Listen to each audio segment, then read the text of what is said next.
বাপ vice chairman, প্রথম জানি মহিলা চেয়ারম্যান আলো বুঝছেন, আমার কাছে বাড়ির গেছে, হুজুর ভাইস চেয়ারম্যান দাঁড়াচ্ছি। তাই আমি বললাম তুই কী করবো, এই তুই মেয়ে মানুষ কী করবো, করছে না চেয়ারম্যানের পরই আমার পোস্ট। বাপরে পোস্টে পরে দেখি 3 বছর পর চেয়ারম্যান এক ভাইস চেয়ারম্যান গেলে পলে চলে গেছে। বাপরে পদ রে, চেয়ারম্যান হয় ভাইস চেয়ারম্যান বার করে লেদা লিখে করলো, কি পদ রে। আবার আর একদিন 6 মাস পর ভোটর যা দেখি এক মেম্বার করছে, আপা এক বন্দা পানি দেন তো। ওরে আল্লাহ, কি দামি পদ, কথা কন না। 9 জন মেম্বার পুরুষ, 3 জন হলো মহিলা ভাইস চেয়ারম্যান, কথা ঠিক কিনা? আর একজন চেয়ারম্যান, এই মোট 13 জন লোক। সচিব যদি খাতা দেয়, কলম দেয়, চেয়ারম্যান মেম্বার সহ ভাইস চেয়ারম্যান সবার হাতে খাতা দিল, কলম দিল, আপনার লেখেন 1 নাম্বার প্রশ্ন, কোরআন মানলে জান্নাতি, আর 2 নাম্বার না মানলে জাহান্নামী। আমরা কথা বোঝেন না, মানলে ভয় নাই, চিনতে নাই, না মানলে ভয়ও আছে। এলে অপোজিট উত্তর আপনাকে ওয়ার শুনে শুনে আপনার জ্ঞান অর্জন করা লাগবে। তো খালি তাকে থাকলে হবে? হ্যাঁ, একটা বোঝা যাচ্ছে এটি ধাপ দিলে গর্তের মধ্যে পাওয়া পড়বি, আর না দিলে পড়বে না, এলে বোঝা লাগবি। তো আপনি খালি পাথর বসতে আর যুক্তি হয়ে যাচ্ছে, বা কি মরদ রে। কয়া দিলেও মনে থাকে না। তো আলুর কোদাল ধরলে গেলে মনে থাকে না। আপনি আলু লাগানোর বুদ্ধি জানেন, আলু যেদিন লাগায় বড় বড় কোদাল দিয়ে বাগুর বানায়, আর যখন বান্ধে দেয় তখন 2.5 ইঞ্চি কোদাল। কৃষক লালা ছোট হবি, বাগুর মোটা হবি। আর যখন বড় কোদাল দিয়ে লাগাবি তাহলে জায়গা বেশি থাকলো, তখন ওই জায়গা ওষার হয় বাগুর হবি, আর লালা হবি সেন। ব্রেনের মার দেওয়া লাগবে। আবার বাগুরও তো আমরা আগে আলু লাগাচ্ছিলাম, 9 হাত মতো বাগুর হয়, 9 হাত, মধ্যে মধ্যে আল দিয়ে 9 হাত বাগুর। তখন দেখা যায় যে আলু শীষ লাগলে মধ্যে মধ্যে আল দিয়ে উঁচা করা লাগে। আর আপনারা এখন আলু লাগাচ্ছেন 4 হাত করে বাগুর, কারণ কি পানি সমান্তরাল আছে। এগুলো বুদ্ধি খুব পারেন আপনি। আমি কোরআনের বক্তৃতা করি, কৃষিকাজও করি, কৃষিকাজ আমার তো বুদ্ধি দিলে যায় মানুষ। সব দিকে টোন টাইট হওয়া লাগবে। আপনি স্প্রে করেছে অ্যামস্টার টপ, আমি স্প্রে করতেছি হাঁকানে জল। বজলুর রশিদ স্প্রে করতেছে আপনার হলো বাইরের হলো নাটিভো। আর হাসে গায়ে মরদ কি কয়, এ চোখ খুলে গেছে এখন, কে কথা বলে কয় না বলে না, পানের বোটাতে দাঁতি ছাড়াচ্ছি, থাম কথা কয়। যত ছত্রাকনাশক ওষুধ আছে কোরআনে, যত মানুষের ইমানে পছন্দ ধরেছে ছত্রাকনাশক অসুখ ধরেছে, এদের স্প্রে করতেছি কোরআন দিয়া। চ্যানেলটি সাবস্ক্রাইব করে আমাদের সঙ্গেই থাকুন। যা বুঝবেন কি মরদ জন্মে যাচ্ছে। কি হুজুর, ওই শাহরুদ্দিন আমার মাথা ধার দিয়ে দোয়া করছিল, তুফান মেলের দোয়া এলাম না। এই জন্য আসুন আমি আপনাদের সামনে কথা বলবো কোরআনুল কারীম। আল্লাহ তাআলা এই কোরআন নাজিল করেছেন রসুলের উপরে, উদ্দেশ্য 2টি। জোরে কোন কয়টি? 2টি। হেডলাইন হলো, উদ্দেশ্য হলো খেলাফত আর ইবাদত। কোন 1 নম্বর উদ্দেশ্য কি? খেলাফত। আর 2 নম্বর উদ্দেশ্য ইবাদত। এই কোরআন নাজিলের উদ্দেশ্য 2টি, নবী প্রেরণের উদ্দেশ্য 2টি, মানব সৃষ্টির উদ্দেশ্য 2টি, পৃথিবী সৃষ্টি করার উদ্দেশ্য 2টি। এই 4টা কাজের উদ্দেশ্য 2টি। 1 নম্বর হলো খেলাফত, 2 নম্বর হলো ইবাদত। আল্লাহ আকবার বলেন না। আরবি করলে না, বাংলা আগে বলে আপনাকে বুঝে নিচ্ছি। আল্লাহ কোরআনে বলছে, ওই যে ক্বালা রাব্বুকা লিল মালাইকাতি ইন্নী জাইলুন ফিল আরদি খলিফা। কার কথা? এটা আদম আলাইহিস সালামের বানানের আগের বক্তৃতা আল্লাহ। এই কথাটা আল্লাহ ফেরেশতাদেরকে ডাক দিয়ে বললেন, আমি পৃথিবীতে খলিফা বানাবো। চুপ, আল্লাহ কোন ফেরেশতাতে পরামর্শ নেয়নি, বলছেন আমি বানাবো, সৃষ্টি করব। চুপ। এখন ফেরেশতা বলছে আল্লাহ এই কাম করবে যাচ্ছেন কে, আমরাই তো যথেষ্ট। এরা তো সৃষ্টি করলে ইউফসিদু ফিহা, এরা ফাসাদ করবে, এরা অনাচার করবে, দাঙ্গা হাঙ্গামা লাগাবে, রক্তপাত করবে, এরা নবীদেরকে হত্যা করবে, আলেমদেরকে জেলত তুলবে। হে কথা কোন না, এরা মানুষের শান্তি বিঘ্নিত করবে, অতএব এদেরকে সৃষ্টি করা হবে না। তখনই আল্লাহ রাগ করে বললেন ইন্নী আ'লামু মা লা তা'লামুন, আমি আল্লাহ যা জানি তোমরা তা। এ কথা 100% সত্য। তার ওটা ফেরেশতা বলছে, ওই কথা কি আমাদের জন্যও নয়? আমরা কি আল্লাহর থেকে বেশি জানি? তাহলে আমরাও আল্লাহ তা জানে, আমরা তা জানি না। আসুন তাহলে আল্লাহ বললেন যে আমি যা জানি তোমরা তা জানো না। আল্লাহ যখন বললেন আমি খলিফা বানাবো, সৃষ্টি করব, তাহলে ফেরেশতারা জবাবে কি বলবে এটা কি আল্লাহ আগে থেকে জানতেন না? এই ধরে কোন জানতেন না? আপনি কাল কি করবেন সেটা কি আল্লাহ জানে না? এটি মেলা মানুষ আছেন, কেউ কেউ আলু সিঁচবেন, কেউ কেউ আলু তারপরে রিডোমিল দেবেন, মনে মনে করছেন কোন মানুষদের দিই বা 50 টাকা ঢোল লিবি রে, বিপদত পড়ে গেছে। এটি বসে আসলে পরিকল্পনা করছে আগামীকাল কি করব এটা আল্লাহ জানেন। ফেরেশতা যে কি বলবে আমি এই উপস্থাপন করার পর আল্লাহ আগে থেকে জানেন। সাথে সাথে আল্লাহ বললেন আমি যা জানি তোমরা তা জানো না, কারণ আমি যে খলিফা বানাচ্ছি এদেরকে ডাইরেক্ট সিলেকশন করে আমি খলিফা পৃথিবীতে পাঠাবো। এনারা হলেন খলিফাতুল্লাহ, যেরকম আল্লাহু আকবার। এনারা কার খলিফা? খলিফাতুল্লাহ শব্দের অর্থ হলো আল্লাহর খলিফা। সিলেকশন করে পাঠাচ্ছে, কোনো ভোট লাগিছে? আল্লাহ ডাইরেক্ট 1 লাখ মতান্তরে 2,24,000 পয়গম্বর পৃথিবীতে পাঠাচ্ছেন খলিফা করে। কিন্তু একটা আয়াত আছে, আর একটা আয়াত, এই দুটো আয়াত 104খানা কিতাবতি আল্লাহ নাজিল করেছেন। এই আয়াতটা বলার পর আমি খলিফার রহস্য বলবো, জোরে কোন আল্লাহু আকবার। আমার ভাইয়েরা, আল্লাহ রাব্বুল আলামিন কোরআনুল কারিমে বলছেন কুল্লু হাবিতু মিনহা জামিআ ফাইম্মা ইয়াতিয়ান্নাকুম মিন্নি হুদান ফামান তাবিআ হুদায়া ফালা খাউফুন আলাইহিম ওয়ালা হুম ইয়াহজানুন।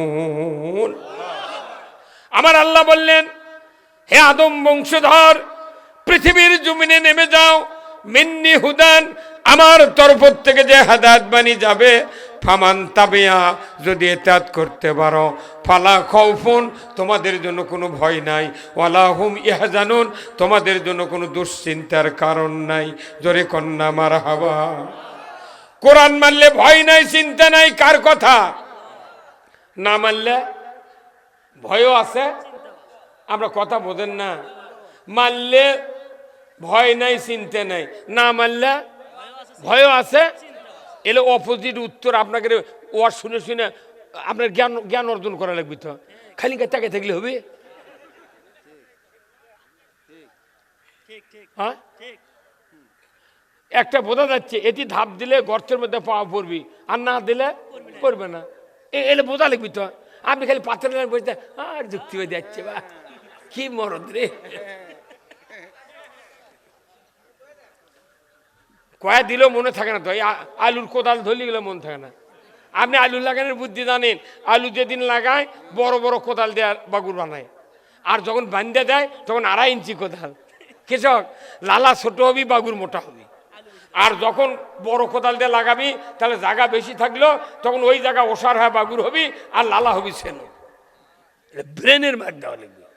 আবার বাগুরত আমরা আগে আলু লাগাচ্ছিলাম, 9 হাত মতো বাগুর হয়, 9 হাত মধ্যে মধ্যে আল দিয়ে 9 হাত বাগুর। তখন দেখা যায় যে আলু সিঁচপের লাগলে মধ্যে মধ্যে আল দিয়ে উঁচা করা লাগে।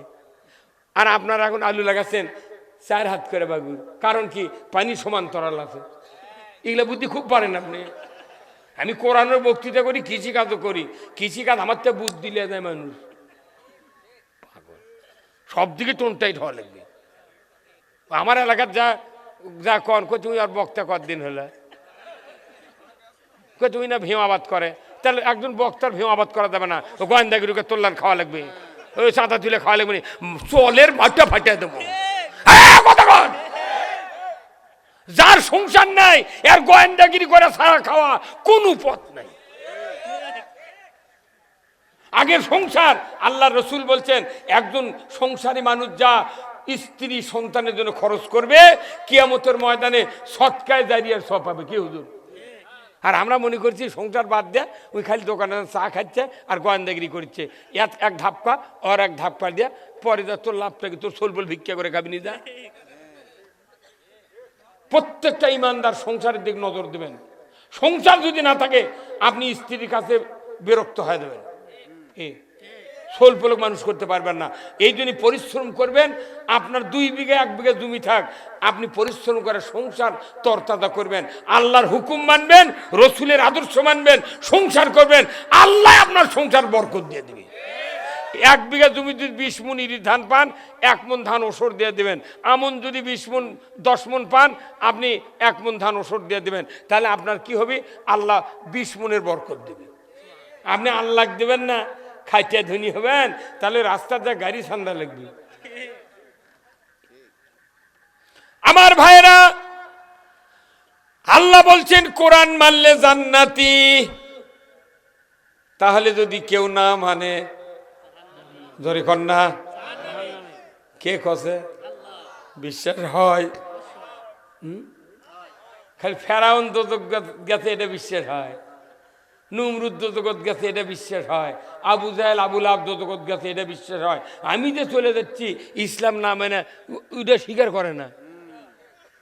ভাইরে আমার, আবু বকর পরনের লুঙ্গি তবুকের যুদ্ধে দান করেছেন, সুবহানাল্লাহ। ভাই ইসলাম কায়েমের জন্য 20টা টাকা দেন, কয় বুঝি। ওটা আবু বকর লুঙ্গি দিচ্ছে তবুকের যুদ্ধে, নতুন লুঙ্গি খুলে, তখন করছে সুবহানাল্লাহ। ওর থেকে 20 টাকা চাচি করছে, বুঝি তো। আমার ভাইয়েরা দিলের কান্দে শুনবেন, সারা রাত এটি বক্তৃত হবি আজ। কতক্ষণ? আজ শাহজাহানপুর পাস করে থুয়ে দেবো। কতক্ষণ? জান্নাতের দরজাত লিয়া দেবো। ইচ্ছা করলে ঢুকবেন, না হলে বাড়ি বেরোবেন, কোনো টেনশন নেই। জান্নাতের ঢোকার বক্তৃতা কথা আছে, সেই জন্য মেলে একে চিন্নি করে দিয়েছি। আগে আপনাকে বেনটা ঘুরে নি। ভাইরা আমার, কোরআনের হাদায়াত মানলে ভয় নাই, চিন্তা নাই। আমার আল্লাহ বলেছেন যদি তুমি না মানো, আমার আল্লাহ বলেছেন ওয়াল্লাযীনা কাফারু ওয়া কাযযাবু বিআয়াতিনা উলাইকা আসহাবুন নারি হুম ফিহা খালিদুন। আমার আল্লাহ বলেছেন, ও পৃথিবীর মানুষ, কোরআনের কথাগুলি যদি মিথ্যা মনে করো, অবিশ্বাস করো, আমি আল্লাহ বলে দিচ্ছি কিয়ামতের বিচারের পর তোমরা জাহান্নামের আগুনের সাথী সঙ্গী হবে। আল্লাহ কি জ্ঞানের অধিকারী আল্লাহ জানেন। কোটি কোটি বৎসর আগে আল্লাহ জানেছেন, লৌহে মাহফুজে যেদিন কোরআনকে লিপিবদ্ধ করা হয় ওই দিন আল্লাহ জানতেন এমন এক শতাব্দী, এমন এক যুগ আসবে বাংলাদেশে নৈবেত্তিকের পড়াশোনা শুরু হবে। ছাত্ররা পড়বে না মোবাইল টিপতে টিপতে, কিন্তু এমন ছাত্র আছে পড়ে না, আন্দাজে টিক চিহ্ন দেবে, 16টার ভেতরে 11টায় রাইট হবে। কি স্যার, নৈবেত্তিকের পড়া কি কোনো পড়া লাগে না, এমনি আন্দাজে টিক দিবি, 11টায় পাস। আমার ভাইয়েরা, আল্লাহ তাআলা এই 2টা আয়াত নৈবেত্তিকের জন্য প্রেরণ করেছেন। বান্দা অল্প পরে তোমরা বুঝবা কোরআন মানলে জান্নাতি, না মানলে জাহান্নামী। তাহলে এখন আপনাদের যদি বিচার করবেন দিই, কোরআন মানবেন না না মানবেন? এখানে যতগুলো লোক আছে 5 টাকার একটা কলম আর সাদা কাগজ দেন, আপনার প্রশ্ন লেখেন। 1 নম্বর প্রশ্ন কোরআন মানলে জান্নাতি, 2 নম্বর প্রশ্ন না মানলে জাহান্নামী। আপনার টিক চিহ্ন দেন, পরীক্ষার খাতা জমা দেবেন। যাই এটি আছে শুক্রবারও নামাজ পড়েন, এই সবাত আছে, উনিও ঠিক চিহ্ন দিবি 1 নম্বর কথা কয় না কেরা। আচ্ছা এই লোকগুলো যখন বাড়িতে গেলেন, যার যার বাড়িতে 5 জন 6 জন 10 জন করে সদস্য আছে, প্রত্যেকটা শ্রোতা ওদেরকে আবার হাতে হাতে দিলেন, কাগজ দিলেন, কলম দিলেন। বাবা আর সন্ধ্যার সময় পরীক্ষা আছে, সকালবেলা কাগজ দিল, 2টা প্রশ্ন লেখ। 1 নম্বর কোরআন মানলে জান্নাতি, না মানলে জাহান্নামী। 2 নম্বর প্রশ্ন তুই ঠিক চিহ্ন দিয়ে সন্ধ্যার সময় আমাকে মাগরিবের পর জমা দেবো। আপনার ওই বাড়ি যদি ঈদের নামাজ না পড়ারও লোক থাকে, 1 নম্বর ঠিক চিহ্ন দিবি। ইউনিয়ন পরিষদে 9 জন পুরুষ মেম্বার, 3 জন মহিলা ভাইস চেয়ারম্যান। শুনলেই গায়ের পশম সিংড়া ওঠে। বাপ, ভাইস চেয়ারম্যান প্রথম জানি মহিলা চেয়ারম্যান আলো বুঝছেন। আমার কাছে বাড়ির গেছে, হুজুর ভাইস চেয়ারম্যান দাঁড়াচ্ছি। তাই আমি বল তুই কি করবো? তুই মেয়ে মানুষ কি করবো? করছে না, চেয়ারম্যানের পরই আমার পোস্ট। বাপরে পোস্টে পরে দেখি 3 বছর পর চেয়ারম্যান এক ভাইস চেয়ারম্যান গিয়ে পলে চলে গেছে। বাপরে পদ রে, চেয়ারম্যান হ্যাঁ ভাইস চেয়ারম্যান বার করে লেদা লিখে করলো, কি পদ রে। আবার আর একদিন 6 মাস পর ভোটর যা দেখি এক মেম্বার করছে, আপা 1 বন্দা পানি দেন তো। ওরে আল্লাহ, কি দামি পদ, কথা কন না গা। 9 জন মেম্বার পুরুষ, 3 জন হলো মহিলা ভাইস চেয়ারম্যান, কথা ঠিক কিনা? আর 1 জন চেয়ারম্যান। এই মোট 13 জন লোক। সচিব যদি খাতা দেয়, কলম দেয়, চেয়ারম্যান মেম্বার সহ ভাইস চেয়ারম্যান সবার হাতে খাতা দিল, কলম দিল। আপনার লেখেন 1 নম্বর প্রশ্ন কোরআন মানলে জান্নাতি, আর 2 নম্বর না মানলে জাহান্নামী। ওই ইউনিয়ন পরিষদে এমনও মেম্বার যদি থাকে 6 মাসে কোনোদিন ওযু করেনি, ইও ঠিক চিহ্ন দিবে কোরআন মানলে জান্নাতি। এইবার সংসদে আছে প্রধানমন্ত্রী, 300 জন এমপি, স্পিকার যদি বলে সচিবেরা 300 জন এমপির হাতে কলম দাও, খাতা দাও, তারা লেখুক 1 নম্বর প্রশ্ন কোরআন মানলে জান্নাতি, না মানলে জাহান্নামী। পরীক্ষার খাতা জমা দাও, কোথায় ঠিক চিহ্ন দেবে? আমার বিশ্বাস টাকলা মুরাদ মাথা হলো এয়ারপোর্ট। কতক্ষণ ইসলাম সহ্য করে না, কতক্ষণ। এই টাকলা মুরাদের মতো লোক যদি ওই সংসদে থাকে, ওই বেচারও ঠিক চিহ্ন দিবে কোরআন মানলে জান্নাতি। তাহলে বলুন তো, এই 4 জায়গাত পরীক্ষা নিতে কয় মিনিট টাইম লাগলো? দেশের মোট মানুষ তো কোরআনের পক্ষে আসে গেল। এই বাংলাদেশে 5 কোটি মাহফিল হয় প্রতি বছর। একটা সবার যদি 1 জন লোক ভালো হতো, 5 কোটি লোক 1 বছরে ভালো হতো। দ্বিতীয় বছরে কয় কোটি? তো তৃতীয় বছরে কয় কোটি? চতুর্থ বছরে 20 কোটি লোক আছে, 18 কোটি। আরো 2 কোটি ভারতের মোদির রাষ্ট্র থেকে হাওলাত লওয়া লাগবে, দাদা আসো ভালো হইয়া যাও। 4 বছরের মধ্যে তাম মানুষ ভালো হয়ে গেল হনি। কিন্তু আসল কথা হলো কেন ভালো হয় না? এর কারণ হলো, যদি আপনি জমির বিষ স্প্রে করেন, অ্যামিস্টার টপ, তারপর কারেন্ট পোকার সাবা, আপনি যদি এসিমিক্স যদি একসাথে মিশিয়ে যদি স্প্রে করেন, আপনার স্ত্রী বলতেছে ঢললে বাড়ির থেকে বাড়ানোর সময়, ওগো স্বামী এই যে দেওয়া আকাশে ম্যাঘ করছে, ওষুধ দেন না, যদি বৃষ্টি হয় ওষুধের কাম হবে না। বইয়ের কথা না শুনে আপনি ঢললে ওষুধ লে জমি চলে গেছেন। ওই ম্যাঘের মধ্যে ঢলত পানি তুলে ওষুধ স্প্রে করে কেবল গে বাড়ি যাচ্ছেন, সাথেই সাথে মুষলধারে বৃষ্টি। বৃষ্টি হওয়ার কারণে ওষুধ যা দিছিলেন সব ধুয়ে পড়ে গেছে। বিষ দেওয়া না দেওয়ার সময়। আমার দেশে এত স্প্রে করতেছি আমরা বক্তারা, সাইড স্প্রে করেছে অ্যামিস্টার টপ, আমি স্প্রে করতেছি হাঁকানে জল, বজলুর রশিদ স্প্রে করতেছে আপনার হলো বায়ারের হলো নাটিভো। আর হাসে গায়ে মরদ কি কয়, এ চোখ খুলে গেছে এখন, কে কথা বলে কয় না বলে না, পানের বোটাতে দাঁতি ছাড়াচ্ছি থাম, কথা কয়। যত ছত্রাকনাশক ওষুধ আছে কোরআনে, যত মানুষের ইমানে পছন্দ ধরিছে, ছত্রাকনাশক অসুখ ধরিছে, এদের স্প্রে করতেছি কোরআন দিয়া। কেউ অ্যামেস্টার টপ, কেউ নাটিভো, কেউ হ্যাকানেজল, কেউ বিভিন্ন কোম্পানির ছত্রাকনাশক করতেছি। কিন্তু যখন দেখা যায় সরকার আইন করে ওই ছত্রাকনাশক ওষুধ ধুয়ে ফেলে দেয়, তখন দেখা যায় ওষুধ স্প্রে করেও কোনো লাভ হয় না। ঠিক, মানুষ ভয় করবি, খালি নেতাকে ভয় মানুষ চুপ করে আছে। আমার করছে কি, হুজুর আপনি তো দৈনিক ক্যানভাস করেন, তে আপনি যেভাবে ক্যানভাস করেন কোনো বক্তা তো বাড়ায় না। হ্যাঁ উই না বাড়াচ্ছে উই বুঝবি, আমি বাড়াচ্ছি আমি ফল পাবো। তো করছে হুজুর আমার কাছে বেশি আসবেন না, আমি কোনো তলে তলে ঠিকই আছি। তখন আমি কোনো শোন, আরে কথা শোন, তুই কি মাছ মারার চায়না জাল হচ্ছু?